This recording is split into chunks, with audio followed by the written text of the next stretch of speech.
Fala pessoal, agora vamos falar de mais uma atribuição da PF, crimes referente à pornografia infantil, 241A, 241B do ECA. Mas, Melino, isso é importante para a PF? Eu sempre estudei que os crimes do ECA são de competência da Justiça Estadual. Realmente, pessoal, quando a gente fala de adolescente, autor de ato infracional análogos aos crimes, nós estaremos falando de competência da Justiça Estadual, a atribuição da Polícia Civil dos estados. Entretanto, quando a gente fala de criança e adolescente na qualidade de vítima, existe uma grande atuação da PF referente à pornografia infantil. A PF deflagra muitas operações referentes a esses temas. Existe uma tese já do Supremo referente a isso, e eu preciso que você tome nota, porque tem uma alta chance de cair na sua prova. Então, crime de pornografia infantil, pedofilia, quando realizado exclusivamente pela internet e com alcance internacional, potencialidade internacional, competência da Justiça Federal, atribuição sua, delegado de Polícia Federal. Supremo, compete à Justiça Federal processar e julgar os crimes consistentes em disponibilizar ou adquirir material pornográfico envolvendo criança ou adolescente, visto os artigos 241, 241A e 241B do ECA, quando praticado pela rede mundial de computadores. Vou explicar para vocês entenderem. Aqui, a dificuldade que você talvez tenha é em competência, tá? Quando a gente fala de competência da Justiça Federal, nos incisos do artigo 109, salvo engano, inciso 5º, nós temos lá, quando houver um crime em que o Brasil se obrigou a reprimir em tratados internacionais e haja uma internacionalidade da conduta, ou seja, iniciada a execução, o crime possa se consumar no exterior, ou iniciada a execução no exterior possa se consumar no Brasil, certo? A competência é da Justiça Federal. E como a PF exerce, por excelência, com exclusividade, a função de Polícia Judiciária da União, atribuição sua, delegado de Polícia Federal, artigo 144, parágrafo 1º, inciso 4 da Constituição da República, certo? Então, aqui, o que você tem que entender sobre essa tese? E acontece muito do seguinte, existe todo um mecanismo, um ramo da Polícia Federal, aliás, do mundial, tá? Organismos internacionais que se conectam e se comunicam o tempo todo falando, Brasil, olha só, tem um conteúdo do IP do seu estado de Sergipe que disponibilizou aqui na Itália. Brasil, tem um conteúdo aqui da Itália que o fulano é de São João de Meriti e comprou o conteúdo aqui da Itália. Então, veja bem, quando nós temos o crime de pornografia infantil, uma disponibilização, a venda, a troca de imagens de criança e adolescente, no âmbito da rede mundial de computadores, nós temos uma potencialidade internacional. O que o Supremo entende é o seguinte, veja bem, se o cara colocou num site e publicou, qualquer um pode ver, do mundo inteiro. Então, há uma potencialidade internacional. O crime não se esgota no Brasil. Logo, a gente está falando de competência da Justiça Federal, e essa é a tese do Supremo em repercussão geral. Compete à Justiça Federal processar e julgar os crimes consistentes, disponibilizar, quando praticado na rede mundial de computadores. Por quê? Eu publiquei aqui no Brasil, qualquer um pode acessar. Então, numa rede aberta, no Twitter, no Instagram, certo? Um local que qualquer um pode acessar, competência Justiça Federal. Não vai dar mole, porque isso vai cair. E esses crimes são muito importantes. Há uma atuação muito grande da PF, há uma comunicação com os organismos internacionais, que o organismo fala só, o IP de São Gonçalo, no Rio de Janeiro, comprou ou disponibilizou essa imagem aqui. E às vezes uma imagem de uma criança de 3, 4 anos, enfim, eu não quero nem entrar em detalhe, porque é muito sensível, não é qualquer um que consegue trabalhar com isso. Mas o que eu queria chamar a atenção de vocês é que a Polícia Federal, ciente disso, o que ela faz? Deflagra inúmeras operações para prender esses indivíduos. E é o que eu chamo mais atenção. A disponibilização, a disponibilização, a venda, a troca, é difícil de você pegar um flagrante, certo? A não ser que no momento o cara esteja fazendo o upload da imagem. Entretanto, o armazenamento, que é o crime do 241B, salvo engano, deixa eu até abrir aqui o ECA para não falar besteira, exatamente, adquirir armazenar, possuir fotografia, vídeo ou registro que contenha cena de sexo explícito. Esse crime é um crime permanente. Quando o cara armazena no seu computador, no seu HD, uma pornografia, uma cena de sexo explícito de uma criança, esse cara está praticando o crime. E aí o que acontece? A PF deflagra a operação porque sabe que ele está disponibilizando, mas quando chega no local, encontra no HD dele armazenado imagens. Crime permanente, lavratura de auto de prisão em flagrante. Beleza? Então você tem que ter atenção a esses 3 crimes, saber da potencialidade internacional e saber da permanência desse crime, porque você, enquanto delegado de Polícia Federal, quando deflagrar uma operação de pornografia infantil, você vai ter que varrer o computador do cara, obviamente com alguém que tenha com suporte, com perito, enfim, alguém que tenha um domínio, vai varrer o computador do cara. Doutor, achei uma imagem. Preso em flagrante, vamos para a delegacia. Beleza, pessoal? Avançando, prova objetiva. 2018, delegado de Polícia Federal. Ninguém entendeu por que cobraram. Eu também não entendi, mas agora, dentro da instituição, eu percebo que há uma grande atuação. Valdo recebeu por e-mail um vídeo gravado por seu amigo Lucas com pornografia envolvendo uma adolescente e uma outra pessoa maior de idade. Após assistir o vídeo, Valdo arquivou as imagens do seu computador. Nessa situação, a conduta de Lucas configurou o crime de divulgação de vídeos com pornografia envolvendo adolescente, e a de Valdo foi atípica. Não foi atípica. Valdo praticou o crime do 241A, que já acabamos de conversar, e você, enquanto delegado de Polícia Federal, não vai lavrar o auto de prisão em flagrante. Agora eu chamo a atenção de vocês para o seguinte: nós conversamos e eu disse para você que, em virtude da potencialidade internacional, quando há a disponibilização de um conteúdo na rede mundial de computadores, competência da Justiça Federal. E aí sobreveio um julgado do STJ falando o seguinte: opa, peraí, aqui não. Aqui eu não tenho potencialidade internacional. Logo, aqui é justiça estadual.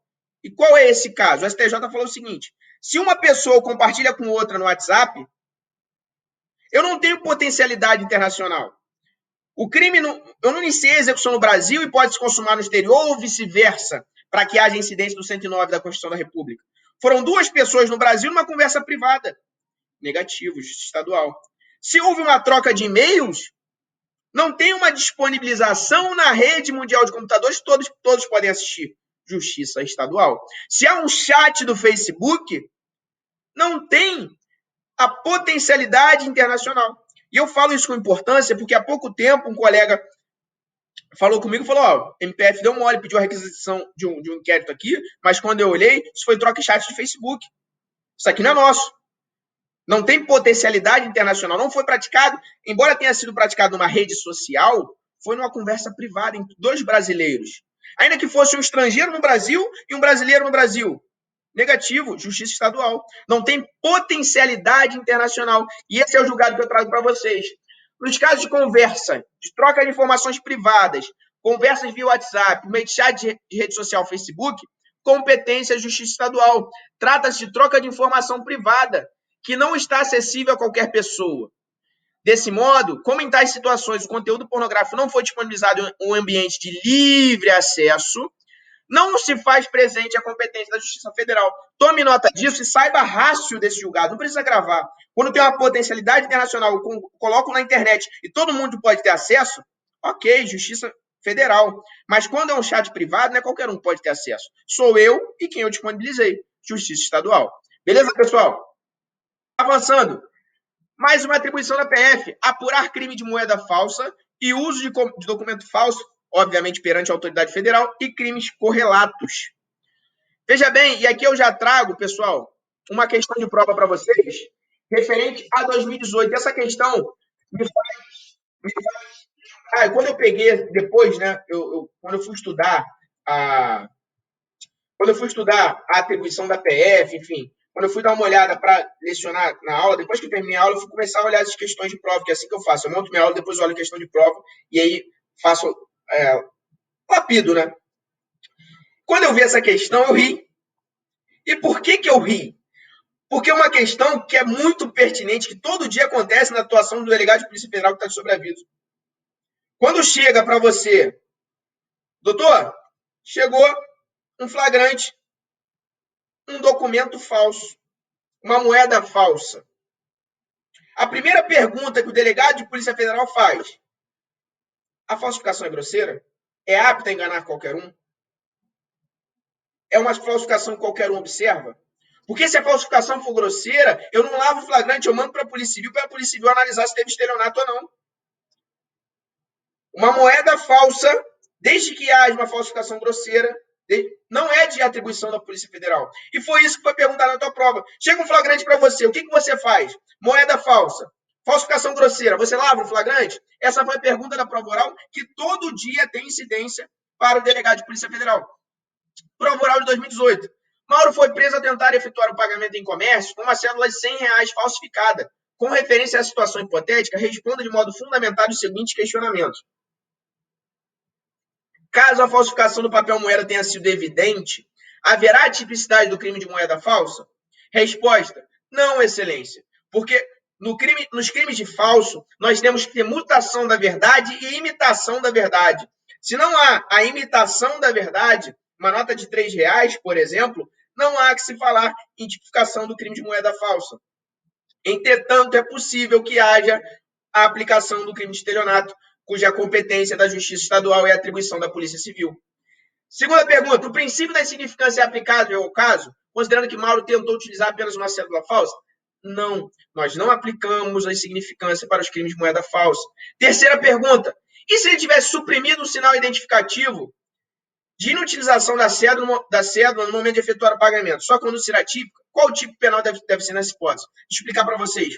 O Banco Central retira de circulação algumas cédulas, normalmente, e ele carimba: cédula inutilizada, inutilização. Se porventura alguém apagar essa informação, há a incidência do artigo 290 do Código Penal, que é um tipo específico referente aos crimes de falso, certo? Que também é incidência sua, porque é a lesão ao interesse do Banco Central, enfim, da União, enfim, ao interesse da União. Essa questão é um pouco mais complexa? É. Mas as outras duas questões você deveria saber. Então, há uma grande importância de você observar a atribuição da PF. Você, enquanto delegado de Polícia Federal, você vai perguntar: a falsificação é grosseira? E é isso que eu preciso chamar a atenção de vocês. Não trouxe o gabarito da questão, mas está lá no site da SES se vocês quiserem. Segundo ponto: uso de documento falso perante a autoridade federal. Senhores, súmula 546 do STJ.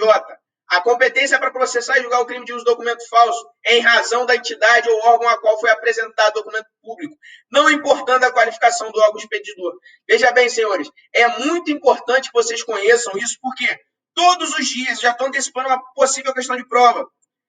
CNH, Rodovia Federal, determinado indivíduo apresenta Carteira Nacional de Habilitação para a Polícia Rodoviária Federal.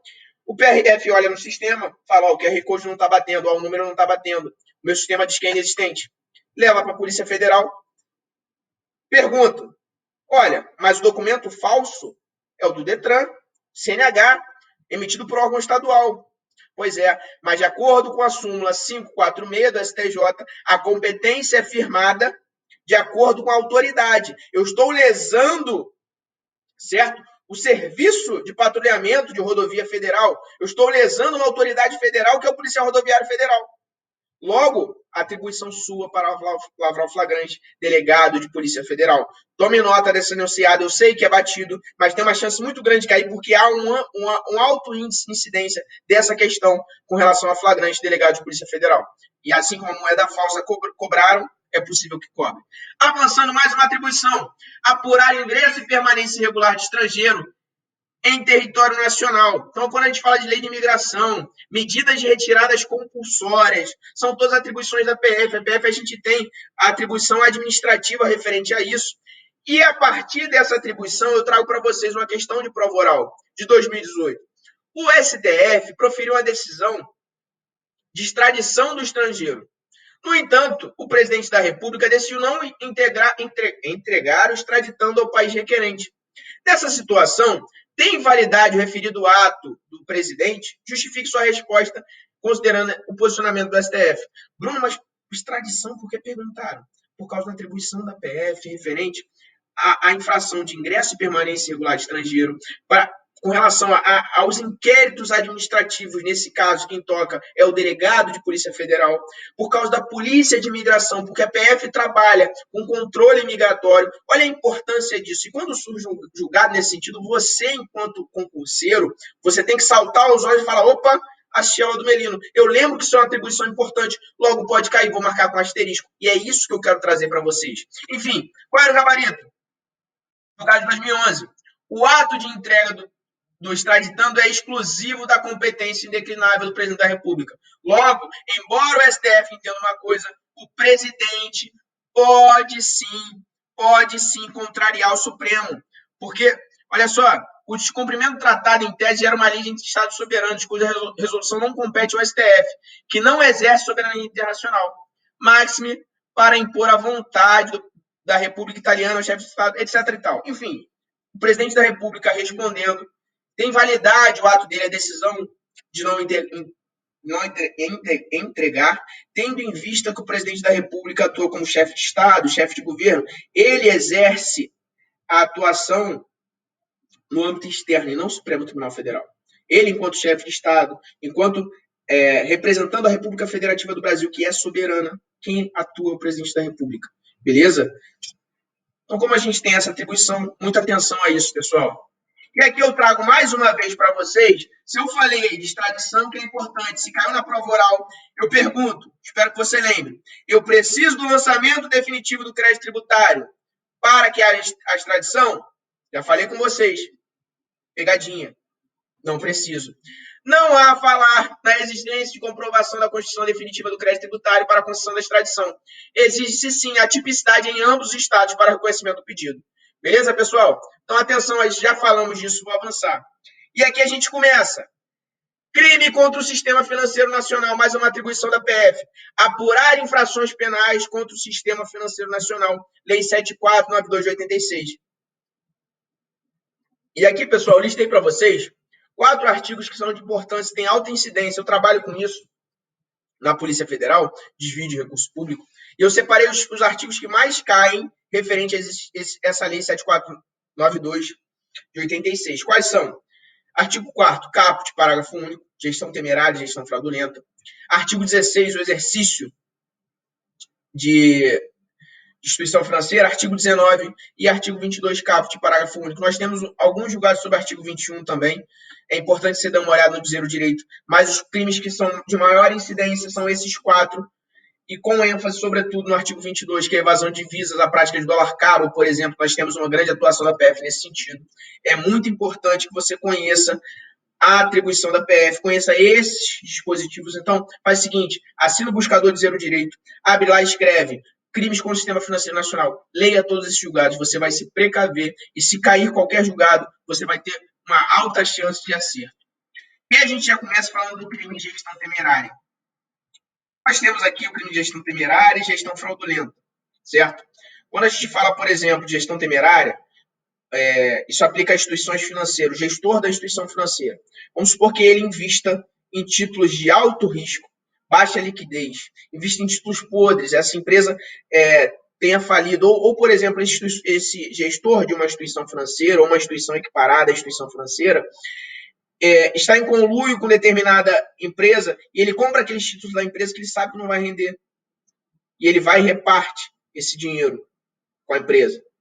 Certo? Nós estamos falando do crime de gestão temerária ou gestão fraudulenta. Se ele praticar mais manobras arriscadas, gestão temerária. Se ele utilizar de fraude com relação à gestão para ludibriar determinada situação, gestão fraudulenta. Beleza? Esse é o básico do básico, bem trivial.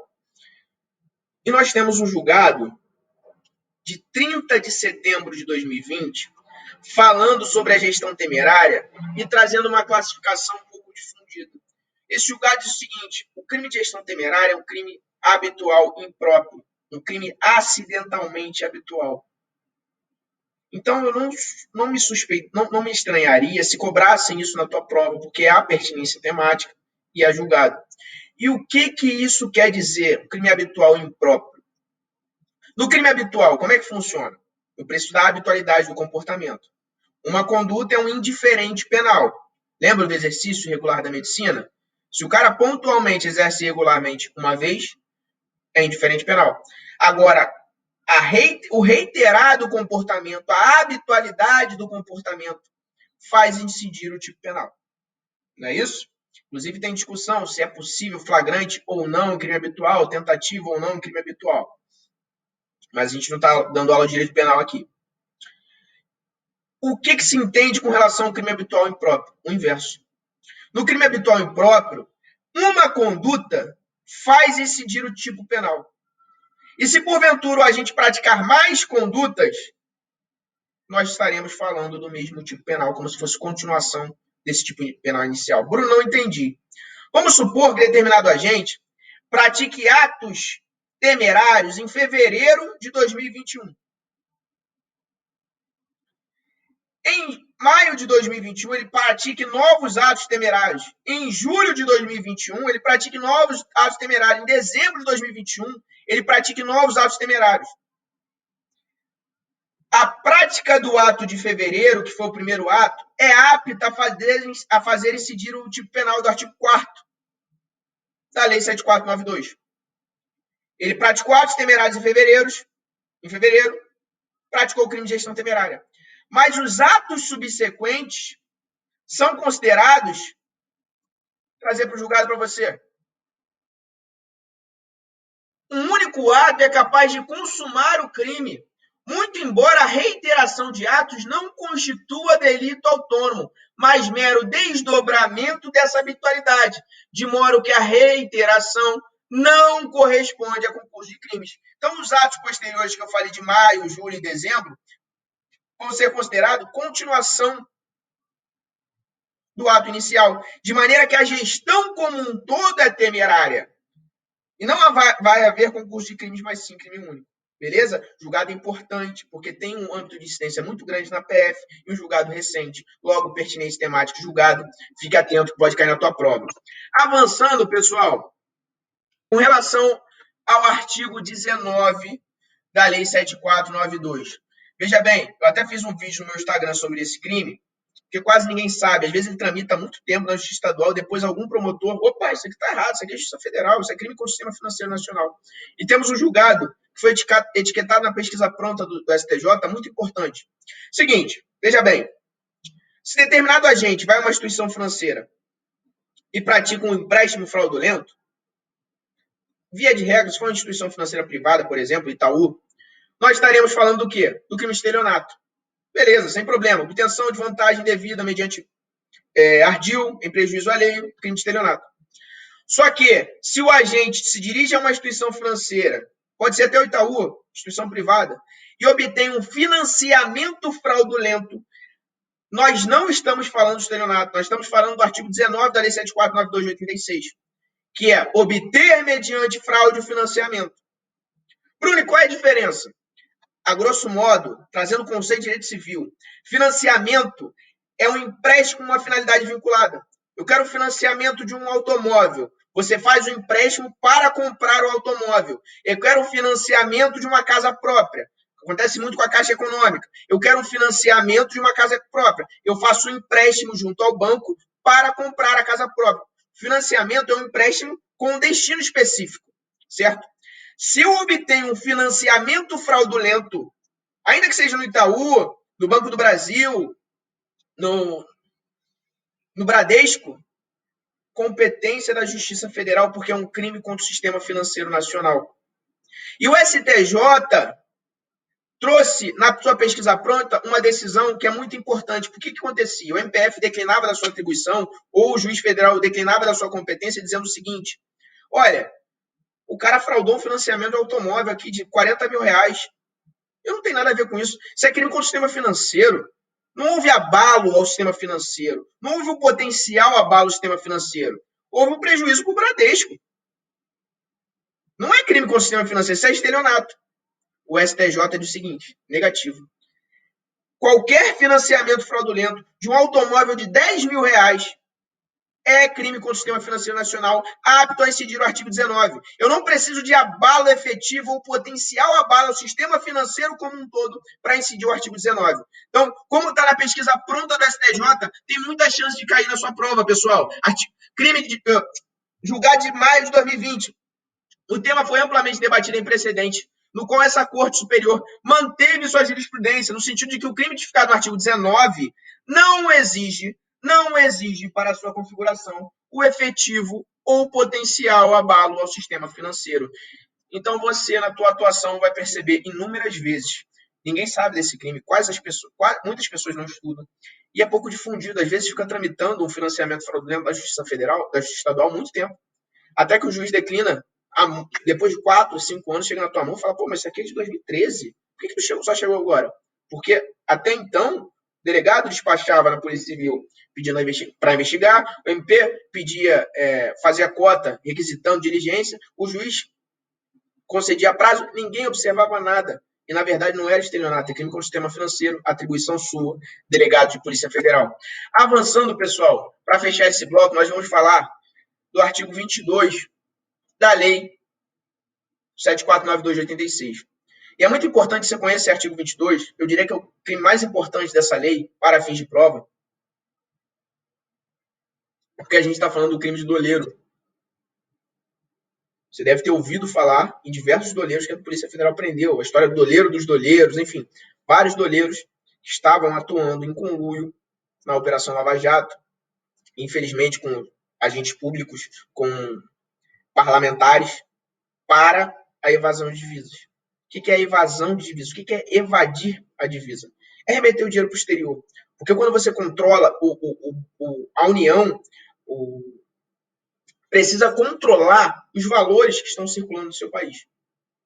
E para que você remeta o dinheiro ao exterior, você precisa declarar isso para a União. Se você remete esse dinheiro para o exterior sem a declaração para a União, obviamente tem uma tolerância, salvo engano, hoje é 10 mil reais. Acima de 10 mil reais você tem que declarar. Não sei se é 10 mil, mas é mais ou menos por aí. Era até pouco tempo atrás 10 mil reais. Você precisa declarar, certo? Se você não declarou, você pratica esse crime de evasão de divisas. Então, seja por terra, você está em Guaíra, no Paraná, e você leva 50 mil reais para o Paraguai, por terra, evasão de divisas. Beleza? Só que esses doleiros, eles eram profissionais em praticar isso. Evasão de divisas. Melhor dizendo, pessoal, só esclarecendo, tudo que eu falei agora foi o parágrafo único, tá? Incorre na mesma pena quem a qualquer título promove sem autorização a saída de moeda ou divisa para o exterior. Crime de evasão de divisas. O artigo 22, especificamente, fala de efetuar operação de câmbio não autorizada com o fim de promover evasão de divisas, que é o crime do doleiro. Ele faz o câmbio porque você, para atuar em constituição financeira, precisa de autorização dos órgãos regulamentares. Se esse agente faz essa operação de câmbio não autorizada, troca de câmbio, que é a troca de um real por um dólar, nós estaremos falando do artigo 22. Já a evasão de divisas, no parágrafo único, é o seguinte: remeter para o exterior determinada quantia sem autorização, sem a comunicação dos órgãos, que é o parágrafo único. Incorre na mesma pena quem a qualquer título promove sem autorização legal a saída de moeda ou divisa para o exterior. Veja bem, e aí entra a situação do dólar cabo. Dólar cabo é a incidência desse parágrafo único. Existem inúmeras situações, inúmeras maneiras de dólar cabo, mas a que mais ficou conhecida em virtude da situação da Lava Jato foi o seguinte: como é que o doleiro age? Vamos supor que você é um agente público, recebeu 5 milhões de reais e você quer fazer uma transação, você quer remeter esse dinheiro para a Flórida, nos Estados Unidos. Só que se você remeter 5 milhões de reais para a Flórida, declarando, vão perceber. Você vai ter que falar, mas de onde veio esse dinheiro? Você não pode, é de origem ilícita, é de uma corrupção. Então você precisa macular esse dinheiro. Como é que esses indivíduos faziam? Eles chegavam ao doleiro e falavam, fulano, preciso colocar esse dinheiro lá nos Estados Unidos, 5 milhões. Aí o fulano falava, deixa comigo, tá tranquilo. Eu tenho um amigo lá na Flórida que vai depositar esse equivalente para você, mais ou menos $1 milhão. O dólar atualmente está R$5 e pouco, na sua conta lá nos Estados Unidos. E eu fico com esse dinheiro aqui. Ou seja, ele faz praticamente a atuação de um banco. Ele entra em contato com o doleiro lá dos Estados Unidos. E o doleiro dos Estados Unidos deposita $1 milhão na conta dele. Dólar cabo. Tem a saída física da moeda? Não, a moeda ficou no Brasil. Os 5 milhões ficaram no Brasil. Mas ele efetuou uma operação para evadir a divisa. Ele evadiu a divisa, ele conseguiu remeter o dinheiro lá para o exterior sem a saída física. Mas, Bruno, tem vantagem nisso? Tem, porque eles têm uma rede de contatos. E, na verdade, é o seguinte, agora ele está com 5 milhões aqui. Mas, um momento, o doleiro dos Estados Unidos vai precisar colocar 5 milhões aqui no Brasil. Vai falar, fulano, lembra daqueles 5 milhões que você pediu para eu depositar $1 milhão aqui? Agora tem um fulano aqui que quer jogar o dinheiro para o Brasil. Depositar na conta dele. Aí o fulano vai e deposita. Dólar cabo é a remessa do dinheiro para o exterior nessa transação. Beleza? O dólar cabo se caracteriza por uma operação de câmbio informal, na qual a parte entrega valores para o doleiro no Brasil e recebe o correspondente no exterior. No dólar cabo invertido, a parte entrega valores ao doleiro no exterior e recebe no Brasil. Então, veja bem, se o agente chega e entrega 5 milhões para o doleiro e o doleiro faz com que o dinheiro chegue na conta dele no exterior, no equivalente dólar, por exemplo, dólar cabo. Agora, se determinado agente do exterior, dos Estados Unidos, faz o inverso, ou seja, entrega $1 milhão para um doleiro nos Estados Unidos e faz com que esse valor entre no Brasil, dólar cabo invertido. Tranquilo? Beleza. Acontece que o que diz o artigo 22, parágrafo único? Incorre na mesma pena aquele que promove a qualquer título o quê? A saída de moeda estrangeira, ou de moeda ou divisa para o exterior. Então, o indivíduo está no Brasil e faz com que a moeda saia para o exterior. E o cara que internaliza? E o cara que paga $1 milhão para o doleiro dos Estados Unidos e pede que o doleiro dos Estados Unidos coloque na conta dele no Brasil, dólar cabo invertido. O Supremo decidiu que isso é atípico, porque eu não tenho, de fato, no 22, parágrafo único, a entrada, a menção o quê? Somente a saída de moeda. Então, veja bem, pessoal, a operação de dólar cabo invertido, em negrito, não se enquadra na evasão de divisas na forma do caput do artigo 22.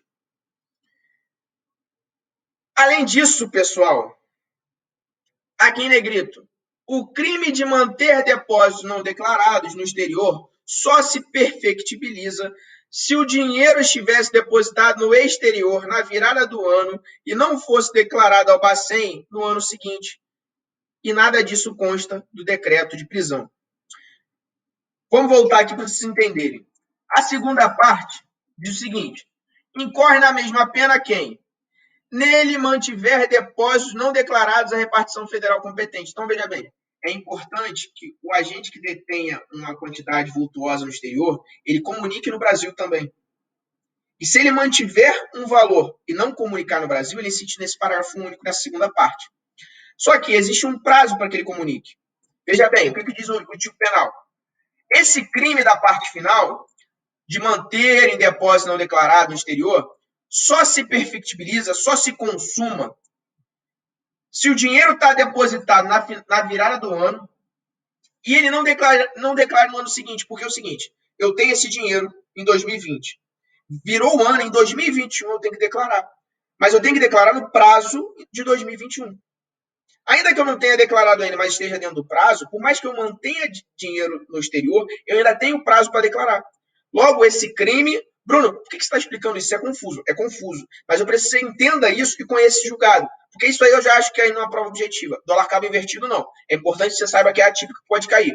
Mas com relação a manter dinheiro no exterior, talvez você tenha que saber que só se perfectibiliza, só se consuma quando vira o ano e ele não declara nesse ano seguinte. Porque se ele mantém R$20 milhões no exterior, nos Estados Unidos, por exemplo, em 2021, quando vira o ano, ele tem que declarar o do ano anterior. É como se fosse o imposto de renda.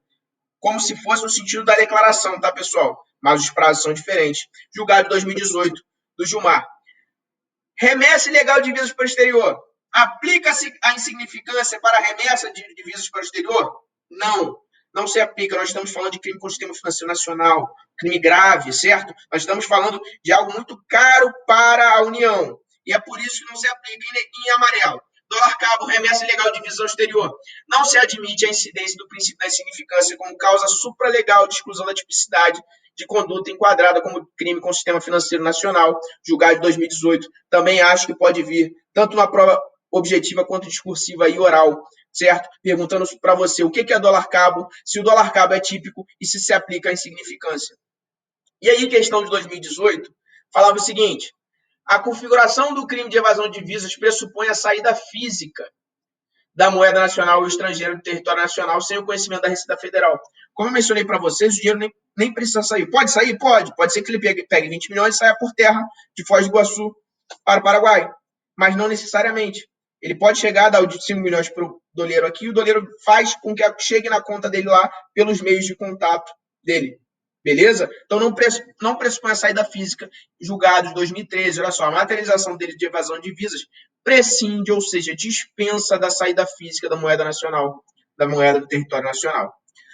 Por fim, para fechar, crime com o sistema financeiro nacional, veja bem, pessoal, estou falando dos temas mais importantes. Isso não implica em dizer que você não precisa ler um livro do tema, tá? São os temas de atribuições da PF que eu vi como mais importante que pode cair. Mas você tem outros temas que você precisa estudar que estão no livro. Pega o livro do Renato Brasileiro, pega o livro da legislação extravagante do Wilson Palermo com a Cláudia Barros, do Wilson, grande amigo. Vale a pena você dar uma lida com calma, porque tem outros julgados. Aqui é uma aula que eu tenho que tratar de quase tudo. Na verdade, a minha ideia é tirar a sua venda dos olhos e mostrar como se cobra. Beleza? Então, o último julgado. É firme a jurisprudência dos tribunais superiores que a primeira parte do parágrafo único, ou seja, remeter o dinheiro para o exterior, etc. e tal, não exige elemento subjetivo próprio para que seja consumado o delito. Porque pode ser que na defesa o agente fale, não, eu preciso do elemento subjetivo especial, não tinha esse elemento subjetivo especial. Negativo, dolo genérico.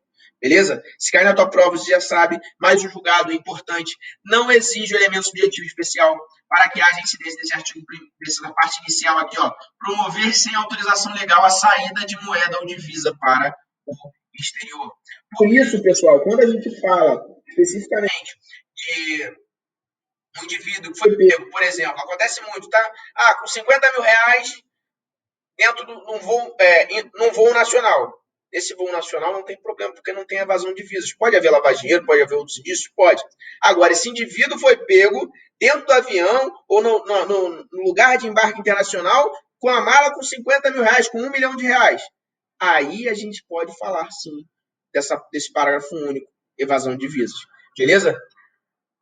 No próximo bloco, vamos falar dos crimes de lavagem de dinheiro, muito importante. 2 questões de prova oral do concurso 2018.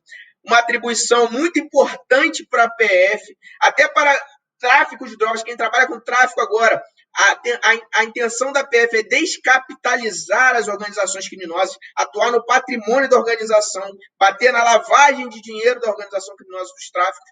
Então, um tema muito caro que eu tenho certeza que você, se cair agora com essa aula, desvendando nos seus olhos as atribuições da PF, você vai analisar todos os julgados e vai fazer uma boa prova. Daqui a pouco voltamos. Até lá.